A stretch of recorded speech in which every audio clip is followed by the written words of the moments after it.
Step onto this land, catechist, and the gods will drink your blood before the sun sets.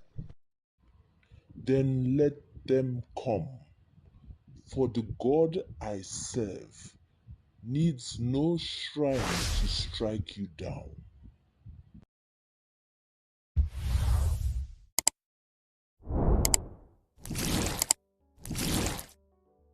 The Nweke's Silver Jubilee anniversary was drawing to a close.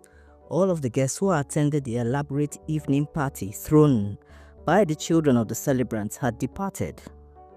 Dennis and Uchechi Nweke were the glowing celebrants of this anniversary, and they and their 3 children lived in a semi-detached house in Enugu together with Dennis's elderly parents. Now, 55-year-old Dennis Nweke lounged on the sofa in his living room with his wife, Uchechi, sat curled under the crook of his arm. Occupying the place of pride in the sprawling sitting room were old Silas and Unoma Nweke, Dennis's parents. Though age had withered their skins, their eyes still shone with the fervor of life. Their 3 grandchildren, ranging in age from 18 to 24, sat on armchairs facing them. At first, the Nweke family took turns discussing the highlights of the night. But then when the youngest child, the 18-year-old, intercepted a quick, love-filled glance between his grandparents, his curiosity overtook him. "Grandma, tell us about how you met Granddad. It's a wonder that you have not told us that story sooner." Silas and Unoma exchanged tender looks and warm smiles. Then Unoma replied, "Maybe it's because none of you have previously asked." She nodded at her husband, who easily took up the challenge.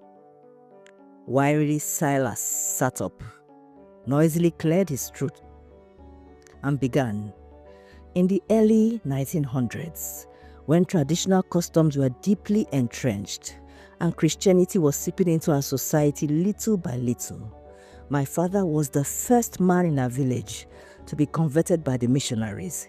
He was a forward-thinking man in those days, even impulsive. But when he made up his mind about something, it was impossible to convince him otherwise. He was also the first catechist in the village, and when he died, I obeyed his dying wish to continue from where he stopped. He died of a mysterious fever in my 18th year. The villagers attributed his death to the vengeful work of a god, probably one of the many he had denigrated. That was the same year I became the new catechist of my village. I believed in the God my late father served, and for me, belief meant action. Unoma's soft voice picked up the tale. If the villagers thought that Silas's father was a pain in the neck, they soon found out that the son meant a stiff neck. Silas took his duties very seriously. In those days, there were only a handful of converts, and a white reverend father came in once a week to say mass. Silas was always up and about with his big Bible tucked under his arm and his trousers pushed into his boots. He was quite a sight. He traversed the length and breadth of the village, spreading the gospel. Sometimes he would stop passers-by and speak to them about Jesus Christ. On many occasions, he visited people in their homes, uninvited, I might add. In a few homes, he was allowed into the compound, in 1 or 2, maybe the main house. But most of the time, no one wanted him in his or her home. Your grandfather did not care though. Silas interrupted with a laugh. I remember once when I visited one family, my welcome was a mass of rotten tomatoes in my face. I was livid with rage. At that moment, I wanted to dash over to the nearest tree, pick a branch, and severely whip everyone in that family, from the eldest to the youngest. That sounds like unchristian-like behavior, Granddad, teased the eldest child, Namdi. Luckily, he did not give in to that impulse. He walked away. Unoma continued. Then came the day when we first set eyes on each other. He had the audacity to come into my father's compound, but he did not get far. The slaves at the entrance pushed him back. I was in the courtyard having my hair plaited when I heard the sounds of a scuffle in front of me. I dashed out to see this dark, skinny youth in the oversized clothes clutching a big Bible. In the midst of our 3 hefty slaves, they were struggling to throw him out, and he was resisting. Then I heard him call out, "You must believe in the Lord Jesus to be saved." And I glanced into his face. Our eyes met, and I felt Something stirred to life inside me. He seemed to feel it too because his eyes widened. But at that instant, he was removed from my view. So, did you return to court her granddad? Not for nearly 2 years. To explain further, I will tell you about her father, Adimora. He is one of the chief characters in my story.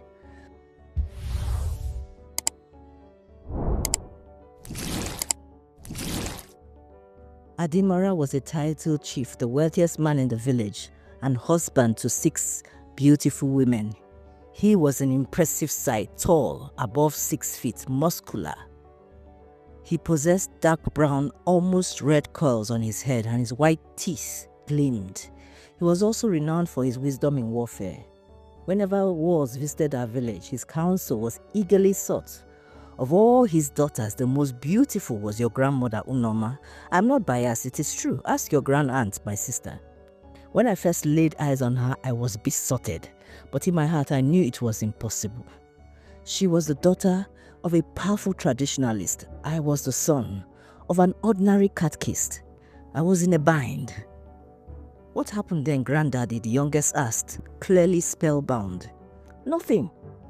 I went on with my life. But then, Edebatu, the legendary native doctor, came on the scene.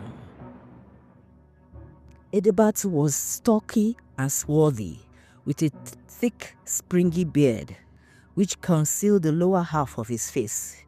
He was also bald, facially scarred, and wore an earring of feather in his left ear. For an unexplainable reason, he had escaped from his father's village, fearing for his life, and had decided to settle here in his mother's village, where he would be safe. The fame of his exploits stretched through nearly all of Igbo land. His services were required in countless towns and hamlets. Unoma added, I heard so many stories about him. It was said that he could soar through the air for hours at a time. One of his wives swore that she once saw him hover over his obi one night. When a town was gearing up for war, he would be called in to prepare charms to ward off pellets. My mother told me that my father had seen this with his own eyes. In the thick of war, Edebatu walked into the center of the fiercest shooting, afterward appearing unhurt. He conducted the sacrificial feast and was known to have the ear of the gods. Silas continued with his story. It was also said that Edebatu could turn himself into all manner of animals in the twinkling of an eye. It was wise to be friends with such a man. Anyway, it happened at the time of the most important festival in the town dawned. This festival lasted for 3 nights, and during that time, human sacrifices were offered to the gods for cleansing of the land. Edebatu was given a choice piece of land in the center of town where he planned to build a huge shrine for the gods. He had already started spiritual preparations on the land by spending days in consultation with the gods. His wives gossiped that he had not laid hands on them for weeks now, and he went about chewing green leaves and muttering incantations. He had buried large metal pots full of opo, juju, around the periphery of the land. Serious preparations, their only grand doctor interjected. Unoma nodded, yes, very serious. And your grandfather decided that this was his only opportunity to win converts. He would destroy the shrine. Silas said, I walked around the village that day proclaiming the lordship of Jesus and throwing a challenge to Edebatu and his ilk. Instead of a shrine, I will build a house for God on that piece of land.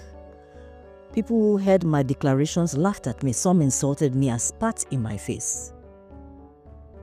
Before midday, the entire town was agog with the news. Among the titled men and chiefs, a loud outcry was raised.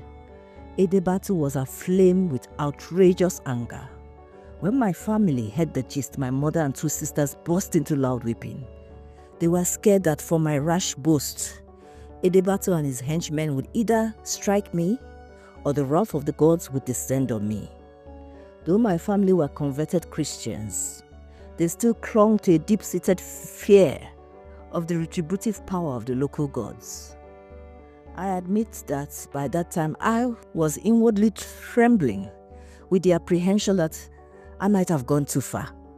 But in my usual stubborn way, I refused to voice my foreboding. I will not give in and recant. No. I will reclaim that land for Christ just like the apostles must have done thousands of years ago. I retired to my room that afternoon to begin my prayer regime. My mother came to inform me that later that a meeting had been held concerning my boast. And initially, Edebatu and his cohorts wanted to storm the house and kidnap me, so as to offer me as a sacrifice to the gods. But the other elders convinced him otherwise. It was better that the gods strike me down themselves for my sacrilegious boast, they declared. Let him try it and be annihilated in the villagers' presence, they said. A day before the festival proper was to commence, I left my room, clutching my Bible in my hand. With a bold countenance and a pounding heart, I marched out of the house and headed for the piece of land. My family ran after me. By the time I got there, I found a mammoth crowd of men, women, and children waiting for me. Standing apart from them were Edebatu, Adimora, and other titled men shooting me hostile glares. I gazed back at them and then I shouted, I am here this morning to show you all that the God I serve is greater than all gods. He alone is powerful and mighty, and he will prove that to you today. He declared in his word, the Bible, that you shall have no other gods before me. I believe in him, and because of that, I will step onto this land and remove every medicine pot buried here. With my heart in my throat, I called for a pick and shovel. One of my few converts threw these articles in my direction. I picked them up and moved towards the land. There was deep silence all around me. Even the chirping birds were quiet. The crowd watched with bated breath. I was just a step away. I muttered a quick prayer and then, slowly, placed my left foot on the land. Nothing happened. I heard some gasps. Though I was not aware of it then, your grandmother was present in the crowd. Emboldened, I walked further in, and with the instruments, I started to dig. It was a hard job digging out those pots, and especially when the early sun came up. About an hour ago, the crowd had thinned, leaving the diehards. Among these were Edebatu, Adimora, the titled men, my family, and your grandmother Unoma. One by one, each pot was uncovered, and I moved over to the next spot. By the time I brought up every pot full of unmentionables, Edebatu and his men were screaming and crying. They called curses, fire, and lightning on my head and that of my family. He circled the land, shouting incantations and rattling his blood-stained staff. But he did not approach me, neither did he try to stop me. My guess was that he was stunned by what he was seeing. People were hooting and wailing. My mother had collapsed on the ground, surrounded by my sisters. With sweat pouring down my chest and back, I lifted the shovel and broke open one pot. Its contents streamed out. I broke another and then another. Panic tore through the crowd. The women fled the scene with loud shrieks, except Unoma. Adimora stood stock still, mouth open. Grandma, why did he not run? Asked the teenager. Unoma beamed at him. For a very simple reason. I was fascinated by this courageous, strong, not to mention handsome, Silas interrupted. Yes, and handsome young catechist. He had defied the gods publicly and he was still breathing. He finally destroyed all the medicine pots and then started clearing the land of the pot shards. I stayed to watch him. Our eyes met often, but his crusade was not over. I could tell that he was tired, but he just continued clearing. Midday dawned and he laid his shirt on the now clear ground, sat down and gulped water from his water bottle. His sisters brought him some juicy mangoes and he ate them hungrily. Then he stood up and called on his few converts to come and join him and build the Lord's house. One, obviously swayed by Silas's courage, rushed forward to help. Then came another and another. Soon 5 young men were toiling, mixing mud and water.